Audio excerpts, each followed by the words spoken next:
Hello प्यारे बच्चों, सभी को नमस्कार। तो आज का वीडियो में आपका फिर से बहुत बहुत स्वागत है। उम्मीद करते हैं कि आप लोग घर पे बिल्कुल ठीक होंगे और अच्छे से पढ़ाई कर रहे हैं। तो बच्चों, आज का जो वीडियो में हम लोग क्लास 8 का वर्कशीट नंबर 4 पढ़ेंगे। क्लास 8 का मैथ का वर्कशीट नंबर 4 यानी कि 8वीं की गणित का वर्कशीट नंबर 4 करेंगे। और इसमें हमें बताया गया त्रिभुज के प्रकार के बारे में। एक बार दोबारा से दोहरा लेते हैं। ये बोला कि तो देखो, इसमें हम लोग पढ़ने वाले त्रिभुज के प्रकार भुजाओं के आधार पे। सबसे पहले रिकैप कर लेते हैं। तो भुजाओं के आधार पे जिसकी सभी भुजा बराबर हो उसे हम लोग क्या बोलते हैं बच्चों? उसे हम लोग बोलते हैं समबाहु त्रिभुज। जिसकी सभी भुजा बराबर हो, जिसकी दो भुजा बराबर हो समद्विबाहु त्रिभुज। और जिसके सभी भुजा का माप अलग अलग हो, मतलब एक जैसा नहीं हो, वो विषमबाहु त्रिभुज होता है। इसी तरह से कोण के आधार पे, तो जिसका सभी कोण का माप 90 डिग्री से कम हो उसे न्यून कोण त्रिभुज होगा, यानी कि एक्यूट एंगल ट्रायंगल, मतलब सभी का 90 से कम होगा। समकोण त्रिभुज क्या होता है? ऐसा त्रिभुज जिसका एक एंगल कम से कम 90 डिग्री का हो, इस तरह से। ठीक है, जिसका कोई एक कोण 90 डिग्री हो वो समकोण त्रिभुज होता है। और अधिक कोण क्या होता है? त्रिभुज जिसका कोई एक कोण 90 डिग्री से अधिक होगा। कोई भी एक एंगल 90 से ज़्यादा होगा तो वो क्या होगा बच्चों? अधिक कोण होगा। ठीक है, उसके बाद बोला, आगे दे रखा था कि त्रिभुज का नाम, किसी भी त्रिभुज का नाम, जैसे ये है त्रिभुज, इसका नाम कुछ भी लिख सकते हैं, के एल एम भी लिख सकते हैं। एल से स्टार्ट करोगे तो एल के एम या एल एम के भी लिख सकते हो। ठीक है, आगे त्रिभुज का साइन लगाना जरूरी है, इस तरह से। तो हम कुछ भी नाम लिख सकते हैं किसी भी त्रिभुज का। ओके बच्चों, अब यहाँ से हमें 5 प्रश्न दिया गया है। 5 प्रश्न दिया गया है। ये बोला, क्या किसी भी त्रिभुज का दो समकोण हो सकता है? नहीं। क्यों? क्योंकि त्रिभुज का सभी कोण का योग कितना होता है? 180। अगर जब दो समकोण होगा तब तो दो ही मिला के 180 हो जाएगा, तो तीसरा कैसे होगा? तो इसलिए इसका आंसर नहीं हो जाएगा। अभी हम नीचे आंसर लिख रखे, पहले आपको समझा देते फिर आंसर दिखा देंगे। ये बोला, क्या सभी का 60 से कम होगा? क्या त्रिभुज के प्रत्येक कोण 60 डिग्री से कम हो सकते हैं? तो ये भी नहीं हो जाएगा। क्यों? क्योंकि तीनों 60-60 होगा तब तो जाके 180 होगा। अब मान लो सभी 60-60 से कम होगा तब तो 180 होगा नहीं जोड़ के, तो ये भी नहीं हो सकता। क्या किसी त्रिभुज में दो से अधिक कोण हो सकता है? नहीं। जब दो 90 डिग्री नहीं हो सकता तो दो अधिक कोण कैसे होगा? अधिक कोण मतलब 90 से ज़्यादा, तो ये भी नहीं होगा। चौथे में बोला कि एक त्रिभुज बनाइए और उसमें माध्यिका दिखाइए। तो एक त्रिभुज हम देखो इस तरह से बना लेंगे, और इसमें जैसे ए बी सी हम ये त्रिभुज बना लिए। इसमें माध्यिका क्या होता है? जो कोण का और उसकी भुजा को दोनों को बराबर काटता होता है। जैसे एक बी सी, एक बी डी हो गया, दूसरा ए ई हो गया। ठीक है, 3 माध्यिका। आप एक भी माध्यिका बना के दिखा सकते हैं, इसमें नहीं बोला कितने माध्यिका, सिर्फ माध्यिका दिखाना था, तो एक भी आप बना सकते हो। ठीक है, अब हम और ये बोला एक त्रिभुज में कितने माध्यिका होंगे? तो अभी हम दिखाए थे कम से कम 3 माध्यिका हो सकता है। अब आपका हम आंसर नीचे दिखा देते। देखो, पहला का नहीं था, दूसरा का नहीं, तीसरा का नहीं, चौथे में डायग्राम बनाना था माध्यिका का, इसलिए हम पहले 5वां का कर दिए 3, और चौथे का डायग्राम ये था। इस तरह से आप लोग फटाफट स्क्रीनशॉट लेके कर लेंगे। ठीक है, हम एक ही माध्यिका दिखाए, आप लोग चाहो तो इसमें और दिखा देना। ये इस तरह से हम तो एडी दिखाए, यहाँ लिखे एडी त्रिभुज एबीसी का माध्यिका है। ऐसे बी ई भी होगा, ठीक है, और सी एफ भी होगा। ठीक है बच्चों, तो उम्मीद करते हैं ये आपका फर्स्ट जो था वो समझ में आ गया होगा। अब दूसरा जो क्वेश्चन था स्टूडेंट्स, दूसरा जो है इसका चतुर्भुज का नाम लिखो। तो चतुर्भुज का नाम क्या होगा? A B C D. सभी भुजाएं लिखना था, तो ए बी बी सी इस तरह से हम लिख देंगे। हम देखो नीचे कर रखे, आपका सीधा आंसर हम लिख सकते हैं। पहले चतुर्भुज का नाम क्या था? A B C D. इसका भुजा देखो, चतुर्भुज कुछ इस तरह से बना हुआ था। ठीक है, इस तरह से बना हुआ था। ए, ये था बी, ये था सी, ये था डी। तो इसका भुजा क्या कौन सा? A B B C C D A D, तो ये लिख देंगे।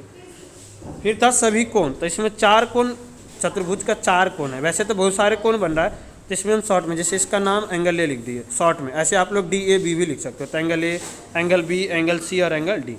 सभी विकर्ण। विकर्ण क्या होता है कि जैसे ये जो था, जो इस तरह से जोड़ेगा ये लाइन, तो ये तो ए सी और बी डी। ठीक है बच्चों, तो उम्मीद करते हैं ये भी क्वेश्चन समझ में आ गया होगा आपको। आगे आपको बताया गया है किसके बारे में? अब आपको बताया गया है चतुर्भुज के प्रकार के बारे में। तो चतुर्भुज का क्या होता है? आकार 4 भुजा होगा, इसका सभी कोण का योग 360 डिग्री होता है। समांतर चतुर्भुज क्या होता है? आमने सामने की भुजा समांतर होगा, मतलब ये दोनों बराबर होता है, और पैरेलल भी होता है। ठीक है, और आमने सामने का कोण भी बराबर होता है, मतलब ये कोण इस कोण का। जैसे हम इस तरह से समांतर चतुर्भुज अगर जो हम बनाते हैं, तो इसका ये कोण इस कोण का बराबर होगा, और ये भुजा इस भुजा का बराबर और समांतर होगा। इस तरह से इस कोण का बराबर होगा। ठीक है बच्चों, उम्मीद करते हैं आपको समझ में आ गया होगा। वर्ग क्या होता है? वर्ग क्या होता है कि जिसकी सभी भुजा बराबर होती है। वर्ग सभी भुजा बराबर होता है और सभी कोण भी बराबर होता है 90 डिग्री का। साथ साथ में क्या है, इसमें और नहीं दिया गया है, आप लोग और थोड़ा सा हम बता दें तो इसका जो डायगोनल होता है विकर्ण, वो भी आपस में बराबर होता है और एक परस्पर बिंदु पे प्रतिच्छेद करता है आपस में 90 डिग्री पे। इस तरह से यहाँ पे 90 डिग्री कोण बनाता है। ठीक है। आयत क्या होता है? आमने सामने का भुजा बराबर भी होता है, समांतर होगा और इसका सभी कोण बराबर होगा। अभी कितने का? 90 डिग्री का। प्रत्येक कोण जो होता है वो किसके बराबर होता है? 90 डिग्री के माप के बराबर होगा। ठीक है बच्चों, तो उम्मीद करते हैं ये आपको समझ में आ गया होगा। अब यहाँ पे और कुछ जाने, इसमें आपको खुद से करना है। क्वेश्चन 1 कि समचतुर्भुज, समलम और चतुर्भुज, समलम चतुर्भुज तथा पतंग मतलब रोम्बस, ये सबको आकृति बनाना है, उसके भुजा लिखना है, प्रत्येक विकर्ण और मतलब माप क्या करें तो माप तो आप कुछ भी लिख दोगे, उसके भुजा 2 सेंटीमीटर 4 सेंटीमीटर, और इसके अवलोकन के आधार पर आकृति को गुणधर्म लिखे, इसके बारे में चर्चा करें। मतलब हम देखो इसका प्रॉपर्टीज एक तरह से लिखेंगे, तो यहाँ पे आप हम नीचे लिख रखे आपके लिए। ठीक है, देखो पहले हम यहाँ पे लिख रखे समचतुर्भुज। समचतुर्भुज का आप परिभाषा नहीं लिखना, आप लोग परिभाषा नहीं लिखना, सीधा डायग्राम बनाना और इसका 1-2 प्रॉपर्टीज इसमें से कोई सा भी लिख देना कि समचतुर्भुज के चारों भुजाएं बराबर होती है। ठीक है, इसका उसके बाद ये फिर एक ये लिख देना, एक ये लिख देना। ठीक है, बस काफ़ी है। समचतुर्भुज के विकर्ण एक दूसरे को समकोण पर समद्विभाजित करता है और इसके आमने सामने का कोण जो सम्मुख कोण होता है वो बराबर होता है। ठीक है, इस तरह से आप लोग 2-3 चीज़ लिख देना, 2-4 पॉइंट्स। ठीक है बच्चों, उसके बाद जो था समलम, तो समलम क्या होता है? ऐसे चतुर्भुज, समलम एक ऐसा चतुर्भुज होता है जिसके एक सम्मुख भुजा हो कम से कम एक युग्म, जैसे ये इसका समांतर होगा। ठीक है, यहाँ पे लिखेंगे AD BC का समांतर होगा। ठीक है, तो बस इसका समलम का यही होता है। पतंग की बात करें तो पतंग जो होता है बच्चों, एक चतुर्भुज जिसमें 2 आसन भुजाओं का युग्म बराबर होता है। आसन भुजा जैसे ये होता है, ये इसके बराबर होगा, ये इसके बराबर होगा। ठीक है, और साथ साथ में और भी हम प्रॉपर्टी लिख रखे इसका। देखो यहाँ पे डायग्राम शायद कट गया। विकर्ण एक दूसरे को क्या है? विकर्ण एक दूसरे पर लंब होता है। ठीक है, और एक विकर्ण दूसरे पे प्रतिच्छेद करता है आपस में 90 डिग्री पे। बाकी सब वही लिख दोगे क्या जो उसका था प्रॉपर्टी, जिसका विकर्ण आपस में लंब परपेंडिकुलर पे बाइसेक्ट करता है। ठीक है बच्चों, तो उम्मीद करते हैं ये आपको समझ में आ गया होगा। उसके बाद जो था स्टूडेंट्स क्वेश्चन नंबर 2 था कि क्या समांतर चतुर्भुज विकर्ण बराबर होता है? देखो समांतर चतुर्भुज ये रहा जिसका विकर्ण बराबर नहीं होता है। ठीक है, विकर्ण आयत का बराबर होता है जिसकी भुजा बराबर हो ना, एक आपस में एंगल।